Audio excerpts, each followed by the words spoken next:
Hello YouTube and welcome to yet another edition of the Mock Show. And it looks like having a yellow down under this doesn't really help much either. So screw it. Anyways, today we're going to be doing things a teensy bit different. I'm starting Rip here out and I haven't settled on a gender yet, but Rip does sound like a guy's name. Um, in alt mode and not alt mode, in transformed mode, in robot mode. And yeah, you probably can't tell what the hell Rip is supposed to be, and that's perfectly understandable. Anyways, but since Ruka here is a samurai, she needed a horse to ride on, so Rip is that horse. Um, so yeah, and Rip, you can totally tell Rip is a horse, can't you? Yeah, no. I probably should have made Rip into a bull or something. Bull. Anyways, just lift that part forward and release Ruka's leg, and I'll set her to one side. And actually, you know what? Last week's episode, Ruka was just playing hard to see in general, so the yellow does work a bit better than the blue. So here is Ruka, so hopefully you can see her a bit better than last week. Yeah, anyways. Oh, and that reminds me, I did change something. The blue peg is no more. Instead, this piece that's attached in here in beast mode, you just pull off that gray bracket, oops, run it on through, and plug it back in. And voila. Anyways, that's Ruka's minuscule update, and back to Rip. Yeah. The world's most bizarre looking horse. And we're about to get into why that is. Sadly, Rip doesn't stand as well when Ruka is riding. I guess it's a him, I suppose.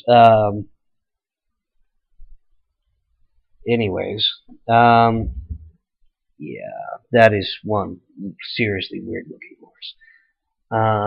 But then again, the sea creature that Rip comes from is even more bizarre looking, believe it or not. So yeah, articulation, hips which are too high up, knee, ankle. Unfortunately, not the ball of the foot or toe joint, whatever, like most perissodactyls have. Perissodactyly, sorry, are the hoofed animals with an odd number of toes, like horses, donkeys, tapirs, and that sort of thing. Wait, do tapirs might have an even number? I don't remember. Anyways, shoulder, elbow, wrist, and again, no toe joint on the front legs either, which are a tad long, but that's because of the structure that they come from on the other animal. Head sort of has side to side, not very well. Actually, it's pretty darn good considering. Oops. Sorry. That piece actually helps hold that in. Up, down, nodding, and the freaky mouth opens. Anyways, oh, and the tail moves. So yeah, not all that well, but still it has movement. So yeah, on to transformation. Fold this up. Oh, right. I guess I'm used to starting here and from beast mode. So yeah, we're going to be doing this differently. Release the head and neck, bring that down, and I'm still doing this wrong. Okay, first things first. this is always the last step, are these two legs back here. So yeah, start there, then split these, rotate these legs around,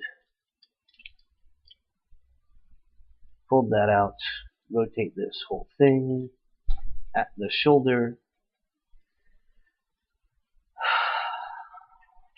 fold that one out.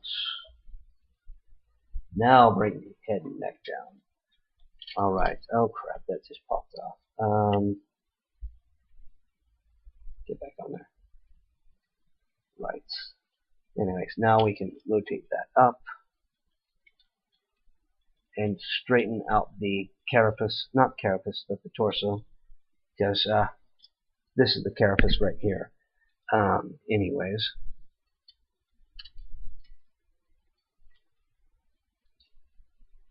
this guy's kind of screwy, just a tad.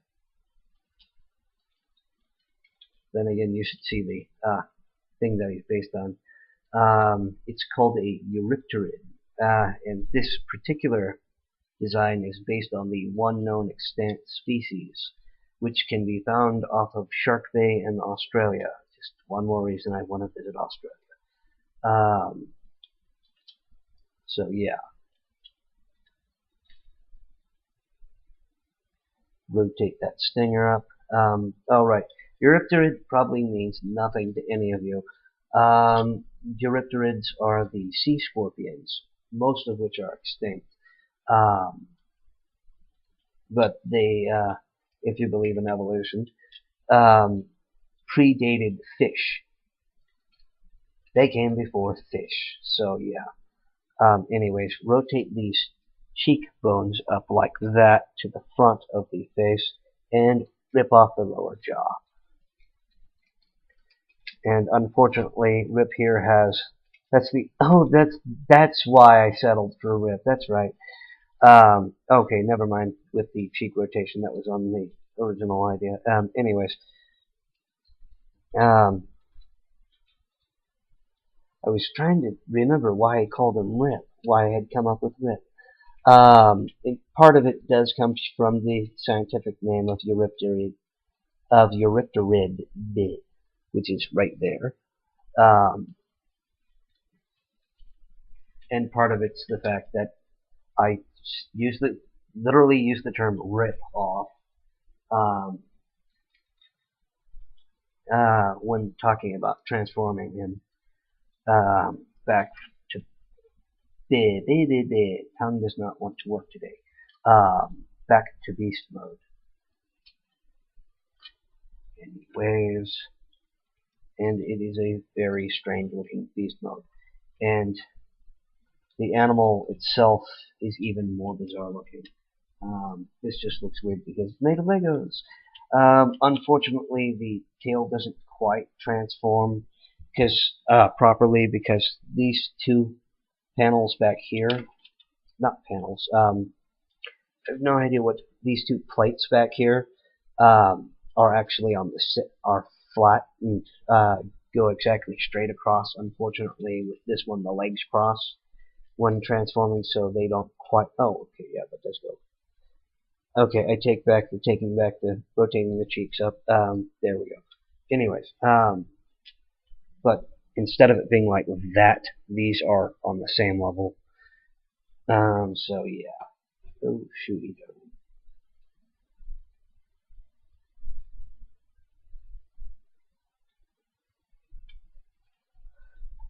So yeah. A freaky horse turns into an even freakier animal. Now, what's odd about the extant species of sea scorpion is that all the legs are different. Each pair of leg is different, as you can see here. I tried to represent them as best I could, and I will actually have a photo link down in the description so you can see what this extant species looks like.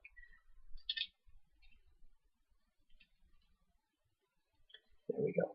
And before anybody asks, no, these are not actually the mouth parts. Actually, no, they're not. These are equivalent to pedipalps on spiders or the pincers on a land scorpion or a terrestrial scorpion. These bits are actually the front pair of legs. And now, something I should mention is that I wasn't certain whether there were two of these or whether it was just one and it branched off at the end, so I only have one here.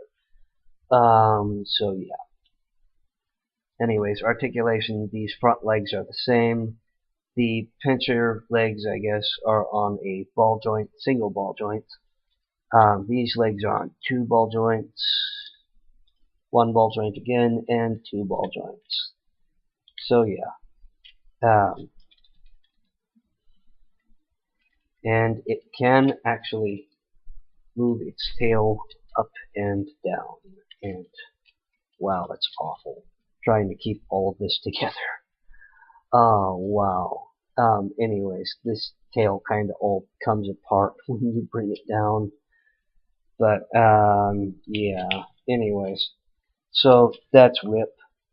Check out the links, and I'll try to remember to put annotations for each of the scientific names that I've said. Yeah, this is Guy Rockoffing saying good luck, good building, and goodbye.